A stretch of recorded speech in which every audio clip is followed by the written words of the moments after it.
কে ভবিষ্যতে আসবে তার এই তেল দেওয়া শুরু করে দিছে, যে ঠিক আছে তাদের এই তেল দেওয়া কিন্তু শুরু করে দিছে।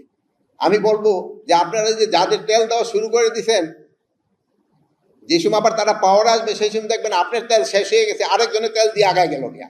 এই আপনার তেলটা আপনারা রিজার্ভ করে রেখে দেন।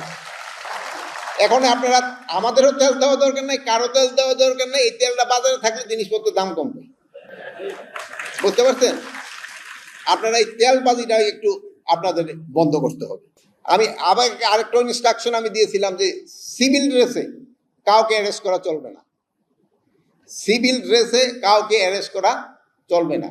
ডিবি হোক যে হোক, তার জ্যাকেট পরতে হবে, তার আইডেন্টি শো করতে হবে। যদি তার ড্রেস না থাকে, সে সিভিল ড্রেস আছে, সেই প্রথম তার আইডেন্টিটা শো করবে যে এই আমার আইডি কার্ড। সিভিল ড্রেসে কাউকে অ্যারেস্ট করা চলবে না। আর কোনো নিরপরাধ যেন শাস্তি না পায়, এই দিকে আপনার খেয়াল রাখতে হবে। আগে আপনারা দেখছেন যে পুলিশ বাদী হয়ে কেস দিত, 10টা হলো নাম আর 300 হলো 200 হলো বেনামি।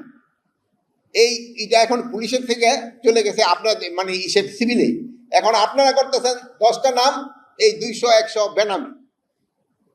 এই যে এইটা করে এই যে মানে যারা দোষী না তাগো আপনারা নাম দিয়ে আমাদের কিন্তু ইনভেস্টিগেশন করতেও ডিফিকাল্ট করতেছেন, এবং অ্যাকচুয়াল কালপিটও কিন্তু বের হয়ে যাবে।